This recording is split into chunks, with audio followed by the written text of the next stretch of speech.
Well, hello, everybody, and welcome to Bayou Bets for a Thursday, January the 19th.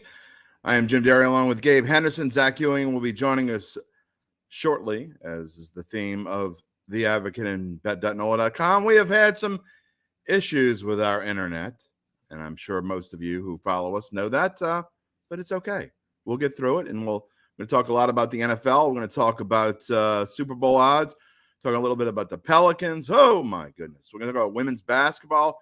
And we're going to end the show with best bets. We're also going to have Max Meyer of Caesars coming on in a little while to talk about these NFL odds. Gabe, what is going on this afternoon? Absolutely nothing. Just waiting for the weekend. I am fiending for some of that NFL action again because what we got last weekend was incredible. You're probably a little bit too young, but as Loverboy said, you are working for the weekend. You know, I don't know. I don't know how much your music goes back. Here's a man who knows about the 80s a little bit, even though he was just a little baby back then. Zach Ewing is back with us, and we're going to let him take over the show. I am a child of the 80s. You know, you think with all the problems, the technical problems that we've had at the Advocate this week, I would have known better than to expect things to go smoothly today. So here I am, and working for the weekend, by the way. Did you notice the PGA is using that as their theme song? Since the Live Tour doesn't have cuts and the PGA does, I think that was very wise choice. And then another 80s song, you said, "Here I Am." A little White Snake action going on. Yeah, there you go. You're just all over the 80s. I know you're too young. All of y'all are too young to know what the hell I'm talking about. I do appreciate 80s music. Favorite decade of music. All right. I'm a sucker for 60s and 70s. Jerry is here this afternoon. I'm going to let you take over in just a second, Zach, but I'm assuming what he doesn't believe is the fact that Pete Carmichael, which is the news of the day, is apparently staying on it. Well, he's staying on for sure. That there's no question. But the question of whether he's going to be offensive coordinator, obviously it's probably 90%. Zach and I we're texting each other back and forth. I am not 100% sure he's going to be offensive coordinator. Just because he's staying on doesn't necessarily mean that's what he's going to do. But one would think that that's what, if he's going to be on there, Zach, that he's going to be OC.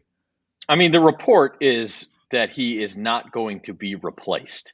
So that language to me, you know, he's the offensive coordinator. If someone else becomes the offensive coordinator, whether he stays on in another role, he has been replaced. So to me, that tells me he's going to be now. Could they bring in someone else and call him co-offensive coordinator? You could see something like that. Joe Lombardi, maybe back in the building.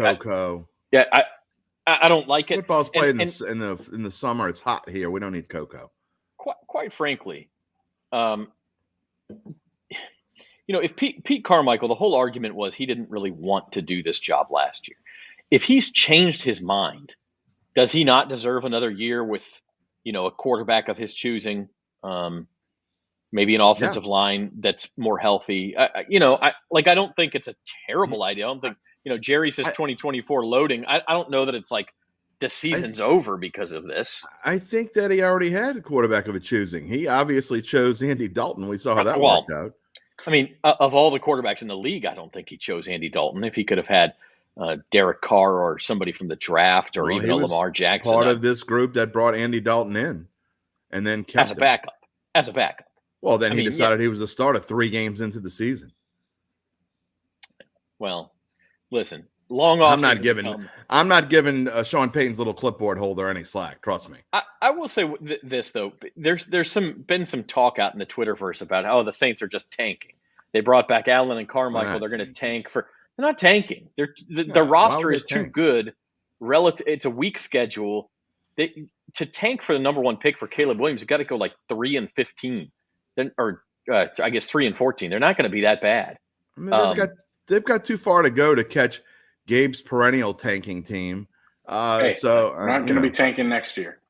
Probably. That doesn't mean you're going to be good, but yeah. No, I never said that. I'm not. All right, Zach, you want to tell us our sponsors so we don't forget them? Yeah. We're brought to you by Caesars Sportsbook. You can go to LSUposter.com. Talk about a team that's actually might win something sometime soon. The LSU Tigers, you could commemorate them with championship posters. A set of 3 is yours for just a minimum $10 bet. Depending on which 3 you pick, that's up to $100 value. You're getting it for $10, and you might win the bet. By the way, if you listen to us, I won't say that. If you listen to us, you have a 50-50 chance of winning the bet. Depends on what week it is. That's right. We're hot one week, cold the next. Yeah, listen to our picks and fade or follow as you see fit. But speaking of that, we will have Max Meyer from Caesars Sportsbook on the show here in about 15 minutes. He is back with us to tell us some trends for the divisional round games, Super Bowl futures, all of that sort of stuff, line movements, where the money has gone from both the public side and the professional side. So looking forward to that. In the meantime, guys, we can dig into the games. We'll start with Saturday's games. And the one that I was probably the least interested in is this one until I found out that there's like a 50% chance of snow on Saturday in Kansas City. We could have a snow game at Arrowhead. Does it matter?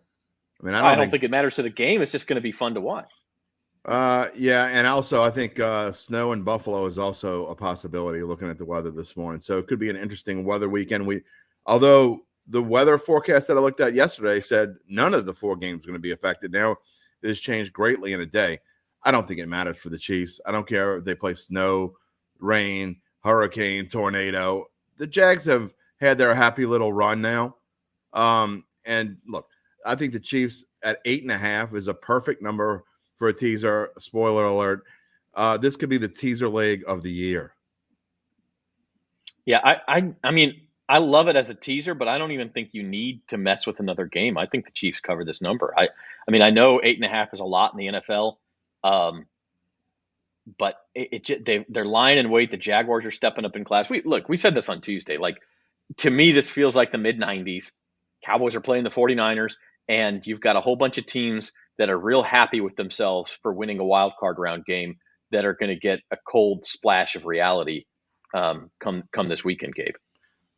Yeah, I agree. And, let's be honest. The Jags wouldn't have covered 8.5 last week if they weren't playing the Chargers, who were one of the most poorly coached teams in the league. And I'll after Staley's performance the other day, I'll feel okay saying that.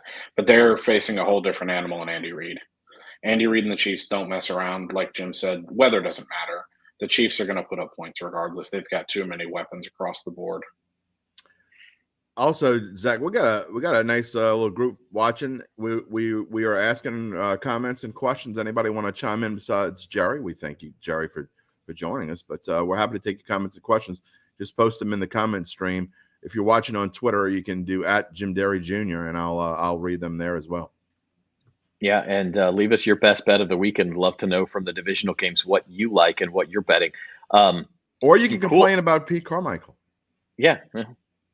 Seems to be the hobby du jour. The other thing, Caesars has a cool boost on this game, by the way. Zay Jones to go over, I think it's 69.5 receiving yards and score a touchdown. It's juiced up to like 4-1. Zay Jones, if you look back, and this is a spoiler alert for my big bucks. If you look back through the year at games in which the Jaguars fell behind, he starts to get, we're talking double-digit targets. We saw that last week against Tennessee. We saw it against Dallas in a game that Jaguars came back to win. And so if you buy into the idea that the Chiefs are going to have a lead in this game, it's worth looking at that boost on Caesars. So that's the first game Saturday. Then we go to Philadelphia Saturday night. Another pretty big spread here. Eagles -7.5 against the Giants. This one we disagree on, Jim. This is another game where I like the favorite. And I think the Eagles have been lying in wait, and the Giants just are not at this weight class. Well, we'll see. I know that the Eagles are getting healthier, which does help them, and I don't think it's certainly not an easy bet. But 7.5, that hook really has me taking the Giants here. Third matchup of the season, I believe. I heard a trend this morning since 2002. The underdog in a rematch in the divisional round is 5-1 against the spread.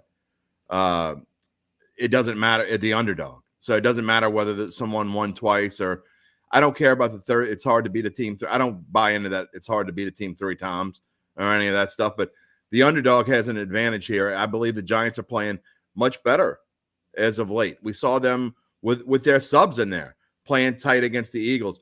I believe Jalen Hurts' injury, although he's not on the injury report, he is not going to be able to do the things that Jalen Hurts is usually able to do. He's not going to be able – I don't think he's going to be rushing for 60, 70 yards. I don't think he's going to be running touchdowns in like he usually does. They're certainly not going to use it 4th and 1 play where, he just bolts behind the line and they just shoves forward. They're not going to they're not going to test his shoulder because they frankly can't do without him. So that's why I like the Giants. I really think this is the upset alert because there's going to be one. One of the underdogs is going to win outright this week, and to me, this is the one that it's going to be. It's very rare. I wouldn't say very rare, but it's rare for the favorites to go 4-0 straight up in divisional weekend. There's usually one. Last year I believe there were 3 last year, and so if I got to pick one, this is the one I'm picking. Yeah, and to add to that, I mean, that would be you'd think it'd be even more likely that you'd see underdogs win now that that number 2 seed is not also getting that bye. In years past, the home teams also were coming off of a bye, a traditionally pretty big advantage in the NFL, and so yeah, it feels like there's going to be an upset. I personally find it kind of hard to make a case for most of the road teams this weekend, but like you say, historically, somebody pops up and does it. Gabe, do you think it could be the Giants? I think it could be. I'm actually going to split the difference between you two. I don't like the Giants to win, but I do like the Giants to cover. I think they'll keep it close in this game. They've played really well. I was really impressed with them last week, and Daniel Jones is really coming into his own under Brian Daboll. And, you know, they're kind of like the Jaguars, what you guys said earlier. They're just kind of happy to be here at this point, and I'm looking to the future for the Giants. I'm really excited to see what they can do when Daniel Jones gets actual receivers. I think they'll keep it close this week. I can see him winning, but I don't think they will. All right. I got a comment from a guy who follows Datitude a lot. He follows me on Twitter. His name's JJ. He says he 100% need to hear my take on the Saints retaining the entire staff, including Clipboard Pete, back to being a laughing stock franchise. I'm not sure what I'm going to say on Datitude tomorrow morning live with Jeff Duncan at 9:15. A shameless plug there on all these same social media channels. I just don't get it. I don't get why Pete Carmichael would want to stay as OC, and B, I don't get why the Saints don't think that a change is 100% warranted. The offense dropped considerably throughout the year as they went along. I believe they were in the 6 to 8 range when Jameis Winston got hurt. They stayed somewhere in the top 10 for about 2 or 3 weeks and then precipitously declined to, I think they finished 22nd in the NFL in offense. And if you don't think that's a problem, then great. You keep on doing the same things you're going to do. But I'm not sure why they think the offense is going to be any better next year. And that's a big if now, you got to think that they might want Andy Dalton back. So at this point, even if they get another quarterback, I'm not exactly sure what they think is going to change. And so it's a major problem. And I can tell you right now, I'm with this schedule, I think the Saints are over-under is probably going to be somewhere in the range of 8. And just like I was betting the over, maybe I'll be wrong again, but I'm going to be hopping on the under train. Yeah, I will say this, and who knows exactly what the Saints are thinking inside Airline Drive, and who knows what changes are yet to come this offseason. We don't know if they'll get a draft pick from Sean Payton, if he'll be coaching next year at all. We don't know what they'll do at quarterback. We don't know these things. I will say, no matter what, if they get off to another slow start, if they're 1-3 at the end of September, oh my gosh, heads are going to be rolling because you don't. If you have a poor season and you don't make any changes, you've got to get off to a good start, or the pressure is going to be heaped on you. If you get a new OC and there's a slow start, okay, well, we're still feeling it out. Let's see how this guy does. If it's the same guys after a bad season and they're 0-2 or 1-3 or something, it could get ugly quick next fall. Real quick. I will say this, as an outsider, not a non-Saints fan looking into it, I don't really see a benefit of bringing in a new OC if you're going to keep Dennis Allen as the head coach, because let's be honest with ourselves, the odds are he's going to get fired at the end or before the end of next year anyway. So when you have young guys in your offense specifically, I don't know why you'd want to bring in another OC if it's almost inevitable that these guys are going to be fired anyway. So you'd have young guys like Chris Olave learning 3 different offenses in 3 different years if that were to be the case. But as an outsider, you don't know the Saints organization, and they're loyal to the core, which is proof here. So I think Dennis Allen I really think to get fired next year, he has to have like a 5-win season or worse. I think if they go 6-11, I don't think he gets fired. That's not who this franchise is. So Dennis Allen is, and look, he got 3 years in Vegas or Oakland, or almost 3 years. I don't think they're going to fire him unless he is just completely and utterly overwhelmed. I don't blame it all on Dennis Allen anyway. There were games where he was absolutely awful, but you got to be able to score. And it's just something, we're spoiled here in New Orleans. We had 15 years of Drew Brees and Sean Payton, and it is what it is. So I'm not expecting the number one ranked offense. I'm not expecting 5,000 passing yards. I'm not expecting 30-something points a game. But you got to show that you can be efficient. And, you're talking about a season, starting off the season, I'm guessing 6 games without Alvin Kamara, who, I'm not sure how big of a deal that is at this moment, to be honest. Pete Carmichael didn't throw to him anyway. Yeah, that's true. Didn't use him when he was supposed to. That's to. Honestly the biggest criticism he gets, and to me, the most warranted one. We'll be joined by Max Meyer of Caesars Sportsbook here in about 5 minutes. I want to run through the Sunday games just in a preliminary fashion before he gets on. Bengals, Bills, this is, most weekends this would be the headliner. Of course, you've got another game Sunday that's also terrific. So I think my reaction here and most people's reaction is, how can this number be this high? But the Bills obviously favored by odds makers as the best team in the NFL all year long. And so they're laying quite a bit here, Jim. They're not only favored big, but this number keeps going up, which tells me that people are betting on the Bills. Now, I can't wait to ask Max about this game. It's going to be the number one game that I'm interested in when it comes to asking him. I'm not going to bet this spread one way or the other, because I do think the Bills could easily win by a touchdown here. But look, I know the Bengals have injury issues along the offensive line and in the defensive backfield, which obviously are major problems. But Joe Burrow has shown that it doesn't matter who's playing offensive line. He showed it last year. Look, he's going to basically be playing with the same offensive line he had last year in the playoffs. And that doesn't matter to him. He finds ways to get around it. He gets sacked 8 times. He doesn't care. He finds ways to get around it. I also heard a stat that, even though Patrick Mahomes has been in the league 2.5 seasons longer than Joe Burrow, he's been sacked, including the playoffs, 1 more time than Burrow throughout their careers. That's an insane number. It's like 147 or something along those lines. So, but Burrow still finds ways to win. And I cannot lay 5.5 here. I'm not saying the Bills won't win, but Cincinnati, you want to talk about teaser legs, and we'll get to it in a minute, and you're going through a 7. I'm not sure how anyone thinks that the Bengals get blown out. But again, another one I'll be talking with Max about shortly. Yeah, Cincinnati has gone 21 straight games without losing by more than 3 with Jamar Chase in the lineup. So I know there's a couple of qualifiers there, but basically the only time this year they lost by more than a field goal was against the Cleveland Browns. It was on Halloween. Jamar Chase didn't play. And Zach, also, I think there are too many people putting way too much stock in the game against the Ravens last week. That's another game where you're talking about a third matchup against a team that knows you very well. John Harbaugh is a really good coach, and they know how to play defense against Cincinnati. I'm not sure that Buffalo does. Ravens might have the best defense in the NFL. Yeah. The 49ers are up there, but the Ravens might have the best defense in the NFL. So speaking of the 49ers, that's our last game on Sunday. Niners -4 against the Cowboys. Numbers bobbed up and down a little bit. I think it opened 4.5, got down to 3.5. It settled on 4. Gabe, short week for the Cowboys going cross country. They obviously looked very good on Monday night, but again, stepping up in weight class. Can they do it? I don't think so. I think the 49ers are the best team in football right now. They're the hottest, and they're the most stacked.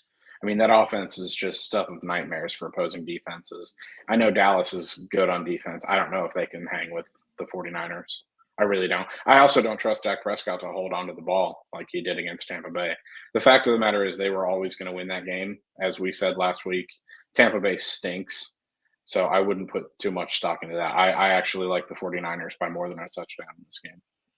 Yeah, Zach, you talk about lines that don't make sense. This is overreaction week. With Dallas being, if Dallas had just skated by and covered and like barely covered against Tampa Bay and won by 4 or 6 or whatever, or Brady had some miraculous comeback that fell just short and the Cowboys escaped, this line would be like 6, which is where it should be. And so the Cowboys played an absolutely awful defense with no pass rush last week. Now they're going against the number 1 defense in the NFL that has a top 5 pass rush. It's completely different. Dak is going to be uncomfortable throughout this game. I'll be shocked if he doesn't throw at least one pick. And really, if there's a 1.5 out there, over 1.5, I'm probably going to bet it as an alternate line because I think he throws 2. I think Dak is going to be a mess this week. So we're waiting on Max Meyer of Caesars Sportsbook, who will be here shortly. In fact, it looks like he just popped in. We'll talk some divisional odds with him. One note before we get to Max, that it's talking about how home teams don't usually win all 4 games in this round. They did lose 3 times last year. I was just looking it up. The 4 previous years, between 2017 and 2020, home teams went 13-3 straight up in this round. So, you usually had 1 lose, but they had a huge advantage where last year. So, question is, was last but not year all anomaly? were favored, I don't think. Yeah, no, I'm not saying that, but are we going to see? Are we going to see these upsets? Are we going to see road teams step up? Let's see what Max Meyer has to say. He's got some trends, some line movements, things like that for us. Max, it's good to see you again. How are you? Good, and no face paint this week, so just taking a bit to adjust to that. And Zach, on your note, we have obviously 4 games, so and I've looked at the money line bets for all of them. Only one favorite has gotten the majority of the money line handle so far, and that's the Chiefs. And then the rest, Cowboys, Bengals, Giants, all of them, majority of the handle for money line. Interesting. Is that mostly public money? I mean, because we're talking number of bets, not dollars there. No, that's dollars. Oh, that is dollars. Okay. Yeah. Okay. So maybe a combination of people. Well, let's sort of start chronologically, Max. Let's start with Jaguars and Chiefs. Chiefs opened, I think, 9.5 here, 8.5. It bounced back up to 9 briefly, settled back to 8.5. What are we seeing on this game? It's been a lot of Chiefs action so far. And yes, we opened at 9.5, and at 9.5, that's where we saw early Jaguars action. But since it's been 8.5, it's been a lot of Chiefs, and the Chiefs are going to be a public team, even though they haven't really fared so well as a big favorite this season, especially at home. Against the spread, Chiefs getting about 66% of the tickets, 77% of the handle. As I alluded to before, they're the only favorite to get majority of the handle. That's at about 85% of the money, even though the Jaguars with 57% of the tickets. And another interesting thing, this is the highest total on the board at 53, and this is the only game where the majority of the money is coming in on the under. So even though in their previous matchup this season, the Chiefs just really went up and down the field against the Jaguars defense, it's just really startling to see a total this high in the playoffs. So I understand the under money there. Yeah, and in the snow possibly too. Talking about that, I was just reading a stat that the Chiefs had 486 yards of offense in that first meeting with Jacksonville, and that was with a couple of turnovers. I don't know if you remember, the Jags opened that game with an onside kick that was successful, and so the Chiefs had actually fewer possessions to work with in that game, but just when they didn't turn it over, we're going up and down the field. We'll see what adjustments the Jaguars can make. Moving on to Saturday night, I know this is a game Jim wanted to talk to you about, Giants and Eagles. Eagles laying 7.5. Again, that hook significant here, but we see another big home favorite. Yeah, and public has been all over the Giants. I guess not too big of a surprise. They saw in Week 18 the Giants with their backups keep this to a 6-point game. Giants coming off the nice win over the Vikings. Brian Dable getting a lot of love. Daniel Jones getting a lot of love. This is the end. With teams that have an impressive wild card performance, the public tends to back them in the following round. It's just they tend to bet what they saw last. And so the Giants, not only are they getting majority of the spread action with 70% of the tickets and 77% of the handle, they're getting majority of the tickets and handle for money line too. And a big reason why Caesars Sportsbook operates in New York and New Jersey, and all those Giants fans are rallying around their team. And so I get that.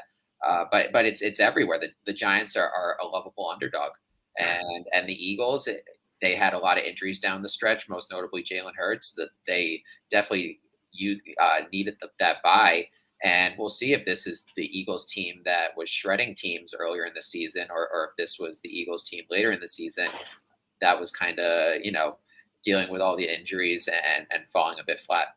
Max, it makes me nervous to be with the public because I rarely ever bet with the public. But I know I'm on the side of the public. Is this a case where it seems like the public is on the Giants, but the sharps are more going with the season numbers and backing the Eagles because of what they saw over the course of 17 games? I wouldn't say that this is one of the sharpest sides of the week, that being the Eagles. I think the two clear ones are Bills and Cowboys. But yeah, the overwhelming public support on the Giants. I mean, they have the most spread bets and the most money line bets. So it just seems that's the obvious play, especially when they're getting the hook. And we did go down to 7 after opening at 7.5, but it got bet back up to 7.5. So I would expect that to be the number that it closes at, despite all the public action on the underdog. Is it the most bet game so far of the week? In terms of adding all of spread, money line, and total? Yeah. I would have to check. Okay. Yeah. But Okay. I know handle. It's Bengals Bills ticket wise. I don't know it off the top. Interesting. Okay. Well, let's move on to Sunday and talk Bengals Bills. And I know Uncle Big Nick has a Niners question there in the comments we'll get to as well. You mentioned the Bills being the sharp side. That makes sense with the way this line has moved. I think it opened 3.5 all the way up to 5.5. Another one where, I think, and I'll be honest, my reaction the same way that most of the public is how are the Bengals getting this many points? And yet we're still seeing sharp money on Buffalo. Yeah, so when these two teams were scheduled to play before the DeMar Hamlin injury, this line closed as Bills as a 2.5-point road favorite. Considering that was only a couple of weeks ago, people hang on to their power ratings. They're not going to drastically alter them, for a couple weeks gap or so. And so if you're looking at Bills 2.5-point road favorites in Cincy, it makes sense that the markets responded, going from Bills 3.5-point home favorite, which we opened, and that's a pretty big adjustment from just a couple weeks ago, to now at 5.5, which is more where the market settled at with that Bills Bengals game a couple weeks ago. And this has been the biggest divide of any game. About 71% of the tickets are on the Bengals to cover, but 76% of the handle is on the Bills. Granted, we've gotten 3 six-figure bets on this game, and none of them have come at 5.5. One came at 4, and 2 have come at 5. So at 5.5, it's been a lot of Bengals action so far. But just with those bigger bets coming in early, obviously a lot of Bills love, even though both teams really struggled in their opening round matchups wildcard weekend. Like I think there's a very strong argument to be made that the Bengals should have lost to the Ravens, and then the Bills, even though they statistically dominated the Dolphins, they never really put them away. And then money line, it's been a lot of Bengals action, 74% of the tickets, 80% of the money. Joe Burrow and company, like obviously they've treated the public nicely. They had one of the best against the spread records this season. Same with the Giants. So public is definitely going to back those teams that rewarded them in the regular season. And then the total has dropped a bit. We opened 50, went down to as low as 48. Now it's come back a little bit up to 48.5. And even with 82% of the tickets, we did get early sharp action on that under. And so it's definitely interesting just because the total a few weeks ago closed at 51. And when the game was going on before the Hamlin injury, both teams seemed to be going down the field pretty quickly. So definitely interesting to see that movement toward the under there. Hey, is that all? Do you think that's because of the injuries that the Bengals have on both the offensive line and the defensive backfield? And B, do you see this line coming down at all? I know obviously 5.5. I can't imagine it going to 6. Do you see it coming down at all or staying where it is? I don't see it coming down just because we took 330,000 on Bills -5 and 220,000 on Bills -5. So we're going to listen to our sharp action, and we're not going to go down when we got 2 big bets on that number, regardless where the rest of the market is. With the total question, I think Bengals offensive line injuries can definitely play a part in this. Bills pass rush, ever since they lost Von Miller, though, it kind of hasn't been the same. And then also just in a playoff game, it's buttoned down. The defenses and are going to, be sharp. Every play is going to matter. The teams might be a little tighter on this stage. And so with these higher totals, they're already tough to clear when trying to bet an over. You need a lot to go right. And especially in a playoff environment, people will tend to bet under, sharp or more respected bettors will tend to bet under when it's a higher total in the 50s or so. Yeah, I find it interesting. A couple of things from that last discussion, and one is the totals. I know everybody, and Spencer, who's not here, I'll pick on him. He thinks this game's going to be a classic shootout in the mold of that Bills Chiefs game from this weekend last year. People forget that game was about to go under until I think Gabe Davis caught a touchdown pass with a couple of minutes left, and that started this flurry of touchdowns back and forth. If the Bills get stopped on that drive, that game finishes a full touchdown under the spread. Because the Bills, they don't go on quick strike drives that often. They do take up quite a bit of time. So you have to think about those things. My other point was when Max gives these numbers about percentage of money and bets on one side or the other, that wasn't always on where the line was currently. So it's 5.5 now. The Bills have all this money on them, but that was at 4 and 4.5. And so we're talking about two different numbers here, and that makes a big difference to sharps. And so, I think this line is it's super interesting. And another one, Cowboys Niners, 49ers -4 here. This one's bounced around a little bit, Max. So curious to hear what's going on with this one. We opened this 49ers 4.5, and immediately sharps were all over the Cowboys on that one. We got to as low as 3.5 actually, but we took a $220,000 bet from one bettor on 49ers -3.5. So even though there's been really sharp action on 4 and 4.5 for the Cowboys, just that big bet on 49ers 3.5. I know that, our odds makers are high on the 49ers. The market's pretty high on the 49ers. The Cowboys looked really impressive against the Buccaneers, but the 49ers, they're obviously a much different beast than Tampa Bay, even when it's a Brock Purdy instead of Tom Brady. So it's definitely interesting to see, sharp action on both sides. But Zach, as you said, it really just depends on the number with these trends. So with the spread action so far, 49ers about 65% of the tickets. Cowboys, even with the $220,000 bet on the 49ers, it's 56% of the handle. I mean, if you take that out, and it really just goes to show like all the sharp action on the Cowboys at 4 and 4.5. And then money line Cowboys have gotten a majority of the action there too. I think it's like 63% ticket, 64% handle. And Uncle Big Nick wanted to know where is the public on the over/under in this game? Yeah, so it's been mostly over money, and just given that the overs went 5-1 wild card weekend, especially with the public, they're tending to back overs anyway, and especially if you just see that and all they're needed for a clean sweep was Brett Maher to make one extra point. They're definitely going to be on overs in full force. 3 of the 4 overs, at least earlier in the day, had 70% of the tickets, and the only exception was Chiefs Jaguars, and even that one still had like 56% of the tickets. There's been a little bit more under action as we've gotten to the day, and that's why it's dropped from 46.5 to 46. Total for this one, about 68% of the tickets, 73% of the money. So still over leans. I actually personally like the over in this game. 49ers offense looks really good, and their secondary to me is just it's looked quite vulnerable. And Dak, with all the interceptions leading up to the Buccaneers game, has gotten a lot of flack, but I think he's the clear best quarterback in the NFC playoffs still left. And I think 45.5, 46, it's like I personally would have this closer to 47 for the total. So I actually see value on this over myself. Another good question from Nick. Are these totals adjusted because of what happened last week, and that's so fresh in everyone's memory? Not necessarily. Like we're not going to shift our ratings just based off of 1 week of games. Now, granted, if there is a lot of sharp action toward the overs, and like the common misconception is sharps are always going to bet under. That's not necessarily true. They'll bet overs as well.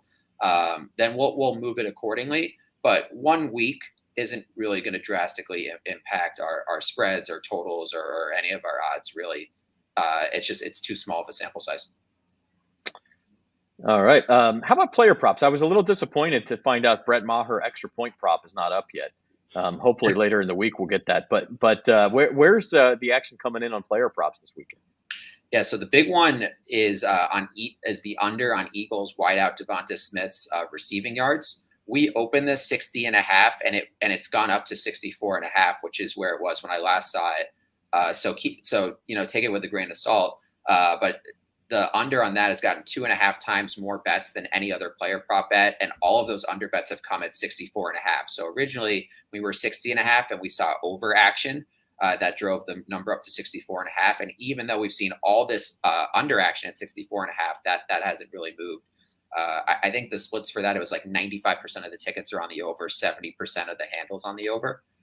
The most popular, the over bet that's drawn the most money is Josh Allen rushing yards. We opened that one 44.5. It originally went down to 42.5. Now it's back up to 44.5. Josh Allen and Daniel Jones, both of those rushing quarterbacks, their rushing yards overs, very lopsided bets as well. Jones actually hasn't taken a single under bet to his rushing yard prop, and Allen, I think it's like 97% tickets and 99% handle. Oh, well, let me go change that when we're off the show, so you can't say that anymore. No, and yes, Jones rushing under is actually, it's not even the most popular 100%, or Jones rushing yards over, not even the most popular 100% club. We had two running backs, their receiving yards over. It was Travis Etienne. That's gone from 17.5 to 18.5. That's the most popular over bet by tickets out of any prop. And there hasn't been a single under bet there. And then second was Saquon Barkley, his receiving yards prop, 24.5 to 25.5. Again, 100% over action on that prop too. Sounds like I got some bets to make. Hey, interesting. You guys don't lose for on a normal basis. Let's just put it that way. Yeah, and with these prop markets, a lot of it is either it can be a Discord or people listening to a podcast that gives out advice like this. These prop markets are much softer than spread, total, or money line. It takes a lot less for a prop to move than either the big straight markets. And, and especially for straight bets for props, like it's definitely much smaller sample size, even though prop bets have definitely gained in popularity and they're still noteworthy. But all it takes is just one recommendation for, just to see the bet ticker explode. When you're talking number of bets, are you talking in the hundreds or are you talking in the low thousands?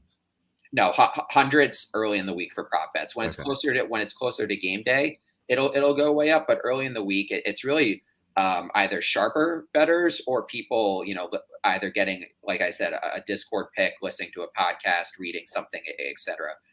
People will bet prop bets mostly closer to game day. One more thing before we let Max Meyer from Caesars Sportsbook go.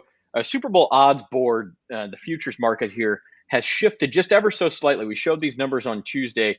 Chiefs from a flat 3-1, they go up a dime to plus 310, and the Eagles were the team that goes down a quarter from 550 to 525.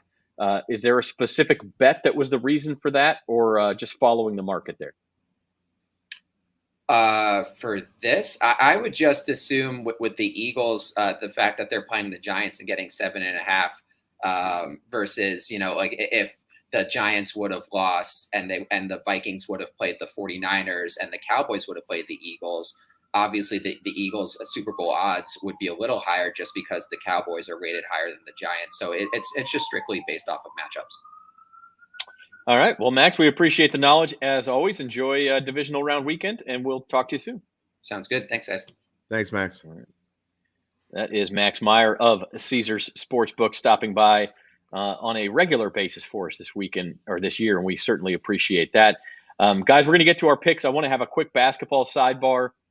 Pelicans are, well, they're not in as much of a world of hurt as LSU men's basketball is. It's lost 5 games in a row. But the Pelicans are hurting a little bit. They kind of survived without Zion and Brandon Ingram for a little while. And this is the type of game tomorrow night in Orlando where just win it, and then you can kind of tread water until you get those guys back.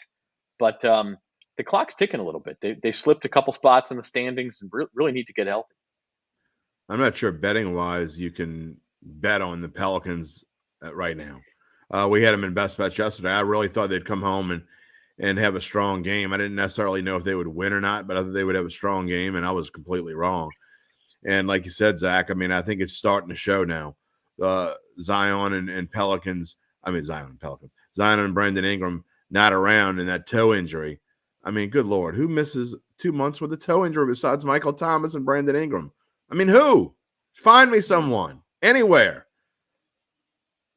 Yeah, I mean, turf toe is a different one. That one can keep you out a while, but this one was just described as a bruised toe. So it's, It is like last perplexing year for when sure. Zion before they went to media day and they said, "Oh, he might miss 3-4 weeks," and then it turned out to be an entire season. I mean, Jim said he good was one. wrong. Can we save that? Yeah, Zoe saved that. Jim said he was wrong. Let's replay that a lot. Oh goodness. But by the way, the schedule doesn't get any easier. I mean, look at these games. Like Orlando, okay, but at Miami, who just thumped you at home, Denver, who's leading the Western Conference, Minnesota, who's playing better, and by the way, we know firsthand gave the Pelicans everything they could handle with Zion a few weeks ago. Washington, okay, that's a little bit easier. But then at Milwaukee, and the game after this to end January is at Denver to face the Nuggets again. So you don't get these guys back. I mean, what do you go 2-5 in that stretch or something like that? And all of a sudden, now you're fighting to stay out of the play-in tournament when they do come back. And that's not where we thought the Pelicans would be just a few weeks ago. I will say, don't overlook the Magic. The Magic have been sneaky in some games this season. I know they went on a little 2-game winning streak against the Celtics a few weeks ago, and they've been cold recently. But like Jim said, I would stay away from this game than their next game against the Magic. I haven't looked at the schedule, but the last couple of months have to be easy because they've just gone through an absolute gauntlet for like a month and a half now. And again, I haven't looked at the schedule, but good Lord, I hope that that March and the end of February, March, and the beginning in April as they close out the season, it's got to be easier than this. I know that they're done. Conference. Well, still, And they're done not with enough Boston. games against the Rockets. Sorry, Gabe. I'm not a Rockets. I mean, okay. Actually, to be honest with you, the Eastern Conference probably a little bit better this year. But they're done with Boston. They're done with Philadelphia. I think they're done with Brooklyn. So they're done with sort of those Eastern heavyweights. They'll be done with Milwaukee soon. They'll be done with Milwaukee after this game. They still do have, I think, 3 games left with Memphis. Very, very good team. So there's still some tough games in there. But yeah, more San Antonio's, more Houston's, more Lakers. Maybe that helps down the stretch. Well, this announcement coming up, I guess, to see. I think we're gonna know a lot more because what is it next week? We'll probably find out more about Zion. And so if you get the sense that he's going to come back sooner rather than later, then okay. But if it's what we've been getting, and every time he gets a little boo-boo, he's gone for 3 months or a season. I mean, would it shock anyone if Zion doesn't come back this season? Yeah, I would be surprised if he didn't come back at all. Why? But look, it's a long season. The NBA regular season is so long. This training staff needs. I mean, I'm serious. You want to? Pete Carmichael looks like Bill Walsh compared to this medical staff. I mean, it's awful. I've never seen minor injuries turn into season-long things and things that just linger forever. I don't know where they got these guys, and I'm not sure where they graduated from. I mean, must have been Northwestern or something along those lines. I'm just kidding. Zoe's coming on after that. I'm just kidding. That shot. Had to get a shot. She's not even here. She's not even on the screen to defend herself. She should come on and defend herself. So Zoe, feel free to respond to that. By the way, speaking of Zoe, this will be right up her alley. We got women's basketball. You want some good basketball? LSU women's basketball has just been thumping people.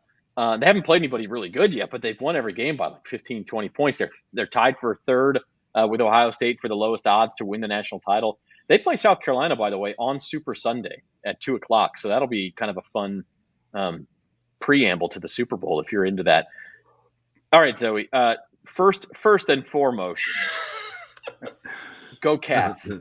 Thank you. Go Cats, Jen. That's like a knife through my heart. Oh, okay. Maybe they went to Mizzou. I'm sorry. And it's fine. I wasn't going to say anything about the ugly sweater you were wearing today, but Go Cubs. Yes. Speaking of Chicago, hey, baseball town. It's a baseball town. That's all. It's a eating town. Yes, but not my baseball drinking town. Anyway, for women's college basketball, as Zach was saying, LSU women haven't played anybody this entire season. The only team that they're playing that's a somebody is South Carolina, who is and the only undefeated teams are LSU, Ohio State, and South Carolina. I wouldn't count out Stanford to still make a playoff push, even though they took an embarrassing loss to the University of Southern California. But as Carvel said today, I wouldn't bet against Coach Kim Mulkey. And for crying out loud, if tonight against Arkansas, Angel Reese ties Sylvia Fowles' double-double record at 19 games, there's no stopping this Tigers team. One thing you know about women's basketball, at least in the well, I wouldn't even say recent past, let's say extended past, is you can cut that list off under UConn. It's not like other sports where you can take a flyer on a team that's 2,800 or get somebody in golf that's plus 6,000 or something. It's not going to happen in women's basketball. Yeah, long shots just have not historically won. They don't win. Yeah. They don't win in women's basketball. So the fact that LSU's up there gives them a decent chance to win because, I mean, I'm usually the kind of guy, especially in women's college basketball, where, okay, you want to give me South Carolina at even money and you take the field? Okay. I'm not saying this is necessarily the year to do that because we've seen South Carolina, not this year, but be upset. But I don't know. I kind of like those odds with the Gamecocks at plus 120. I do too. I think I'm proud of us. We nailed down Ohio State preseason. They had some good odds if I remember correctly, and now they're in that field. So I will say this. This is a strange year because SEC women's basketball is usually like the SEC, the college baseball preseason poll came out this week, and 7 of the top 10 teams are SEC teams. It's usually like that in women's basketball, maybe not quite that heavy, but there's only 2 ranked teams in the SEC. It's LSU and South Carolina. That's it. Now, Tennessee, I think, is 6-0 in the SEC. Will probably get into the rankings at some point, but they had a bad non-conference. They're like 14-6 overall. They're not in the top 25. LSU is 17-point favorite against Arkansas tonight at home. So that's the next. But again, what they're doing is super impressive. And Zoe, you mentioned Angel Reese and the double streak. I still don't know. I think the time to bet LSU was when they were 25-1, 35-1. They haven't played anybody, the type of team they'll be playing from the Sweet 16 on. And so I don't know that you can even at plus 650 say, yes, I like LSU because we just don't know. This is sort of a collection of players from all over the place, and it's only Kim Mulkey's second year. And, when they play those better teams, we don't know how they're going to react. So,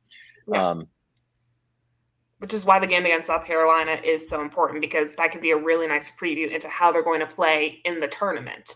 Because the only other ranked team that they played in the season was in November against Oregon State when they were ranked 23. Now the Beavers are unranked. Yeah. Was Arkansas ranked when they played them? I think Arkansas may have been like number 25 the first time they played. Yeah, I knew they were low. Saw that UConn reporter making a whole scene about it. So look. Usually in women's basketball, if you're in the SEC, you say, well, we don't need to worry about our non-conference schedule because we're going to face Murderers Row in the SEC, and it's just not the case this year. It's a weird year. So we'll see. But that is Super Bowl Sunday. James Carville did mention that in Cashing In with Carville this morning. Check that out on the Bayou Bets YouTube channel, talking about how that 2:00. Don't watch Super Bowl pregame. Turn on LSU South Carolina, and then flip over to the Super Bowl. And you got the Waste Management Open, by the way, which is one of my favorites. Oh, that's the. Oh no, I forgot. Oh man, I didn't make my Waste Management live bets. It's going to be no. That's Super Bowl next week. Okay, yeah, I was gonna say that's week. Not yet. Yeah, we got the Amex this week. Okay, let's do big bucks and get out of here. Gabe and Zoe, since you guys aren't officially playing big bucks, I want your best bet for the divisional playoff weekend. Gabe Henderson, you go first. I've already kind of teased one thing from earlier. I won't say this is my best bet. I do like the Giants to cover, but I'll go ahead and stick my nose out there. I'll say Bengals money line. I'm glad Jim said it earlier, so I'm not the LSU homer who always. I didn't say money line. I know you didn't, but get a little 2-1 action on that. They're close to it. No, I just don't count Joe Burrow out. He overcame all of the offensive line issues last year, and I think he can do it again. And I like Dak Prescott. I think Josh Allen has been a little too careless with the ball. The Bengals just need to figure out how to run the ball. They haven't done that over the last few weeks. They need to run the ball in order to win. So, but I'll take Joe Burrow in any game. So I'll go with Bengals. Bengals money line. Little homerism this week. Zoe Collins Rath, you're going to take all the Northwestern players on an NFL team, right? As your best bet? Only if I'm going to play Jeopardy. That's great. Oh boy. Well, because there are none left in the NFL. I don't know that for sure. Is Trevor Siemian on a team? Is he? I'm just. Oh piling God, on. I hope not. He's on the Bears, isn't he? Isn't he the Bears back? He is. No, that He was on the Bears. Yeah. I think no, that's Peterman. He should go play Yes. for the Falcons or the Panthers or something. Somebody. Maybe he'll be the Bucs starter next year. Who knows? Oh, Trevor Siemian is on the Bears. I think he's their third He is string on the guy. Bears. Yeah. How did they get Trevor Siemian and Nathan Peterman on Nathan the same? Peterman. They really were tanking. Okay, Zoe, your best bet this week. Impressive. I think the Niners will win, but I do think Dallas is going to cover in a probably sad, disappointing loss in Santa Clara. Something about the Cowboys and them just being the saddest choke artists in the NFL is quite amusing to me. It's going to be a great run, but I think they'll just lose by 3. Wow. So we could I get. love watching if them you- lose. If your best bet is that specific, let's go get an alternate spread on Cowboys or 49ers, excuse me, by between 1 and 3 points. Let's do that. All right, big bucks. Spencer's on vacation, but he left us his big bucks. He likes a teaser with the Chiefs and the Bengals. Copycat. Yeah, it looks familiar, doesn't it? Well, he sent his in first now, but you posted him, so I don't know. Yeah. He also goes 49ers. This is an alternate spread. He's buying a point here. 49ers -3 against the Cowboys. Mentioned this earlier. He likes that Bengals-Bills game. Mabel to go over, and an alternate spread at the bottom, -10, which I don't hate for the Eagles, but you're only getting +110 there for giving up 2.5 points. I'm not sure I love that. I don't like that at all. I mean, if you're going to bet the Eagles, then just buy the hook. If you're going to get an And pay a alternate little spread, extra. yeah, if you're going to get an alternate spread, I feel like you ought to get better odds than +110. But that's For sure. just me. But That's a lot of vig there. we can't talk too much because the Guru is in the lead. He's at $1,040. Barely. You're a close second. And the interesting thing here is if that teaser hits Jim, you're going to go ahead of him because you bet a lot more on. Yeah. Look, I've said it already. The Chiefs are the teaser leg of the year. So I'm not – look, if you don't like the Bengals, if you think the Bills have a chance to get blown out, then pick someone else. But make sure you're getting the right number. If you think the Eagles are an Eagles -1.5. right, exactly. Yeah. If you like the Eagles and you think the Eagles are almost the sure thing, obviously I don't like that. But then pair the Chiefs with the Eagles. But I honestly think Chiefs at -2.5, teaser leg of the year. I don't think the Bengals are going to get blown out. I don't think they're going to win. I do think the Bills at home and the possibility of snow weather is going to affect them.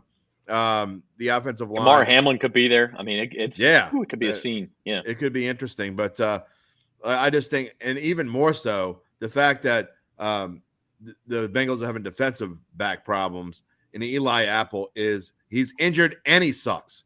So that's a double whammy. Eli Better Apple. to him on the sideline. How the hell is that guy still in the National Football League? He's still starting for a playoff team, too. Awful. It's amazing. He has got, and I'm not just saying that because of Saints bias. He is awful. He was awful here. He's been awful everywhere he's ever been, and it boggles the mind that guy's still in the league.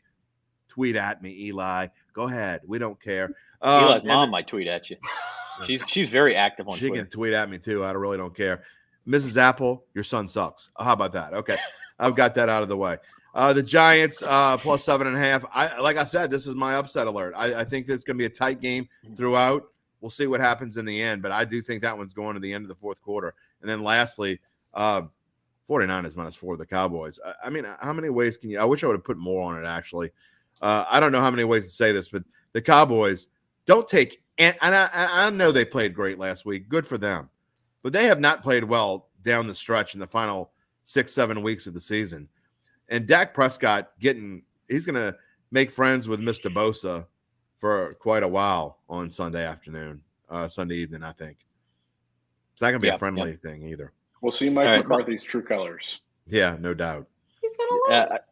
You know what's funny is Duncan, and I'm sure you'll talk on data too. Duncan loves Mike McCarthy. He's like the biggest Mike McCarthy defender I've ever heard. He really is. It'll be interesting to see. I'm going to press his buttons tomorrow morning. All right, my big bucks.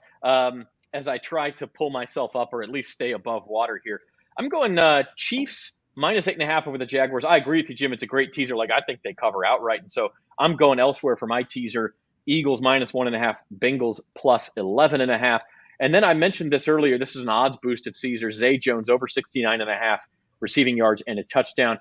If the Jaguars are chasing, and it's also a little bit of a hedge for my, Jaguars get a late touchdown or something, and they're chasing the game to cover that spread. Maybe Zay Jones hits the prop for me. So $8 to win 34 there. I will say this, that one of the sharp that I respect the most and listen to every week, I don't always agree with him, and here I'm butting heads with him, but he says the Eagles at -1.5 is the teaser leg of the year. I don't agree with him, but to go with your pick there, he probably likes your teaser, although he's all over the Bills, so I don't know if he'd like that side of it. Yeah, I mean, Eagles and Chiefs, I thought about doing that, but I just like the Chiefs so much straight up. But I do think that's a way to play that. Probably pay a little bit better than a money line parlay because you're giving up some points, but like that a lot. So, all right, we got to get out of here. We got divisional weekend coming up. Enjoy it, everybody. We'll be back with you Monday, 4 p.m., and we'll have our Final Four in the NFL, and maybe we'll have some Saints news to bellyache about. That'll be a tradition unlike any other. So we'll see you Monday at 4. Jim has Datitude tomorrow morning live, 9:15? 9:15 a.m. 9:15 a.m. And Uncle Big Nick afterwards on the regular podcast. After we do the live show, we put it up with our podcast. You can catch Datitude wherever you get your podcasts, and Uncle Big Nick and I will put our picks up as well. All right. We will be back for Gabe Henderson and our producer, Zoe Collins-Rath and Jim Derry. I'm Zach Ewing. Thanks for watching Bayou Bets.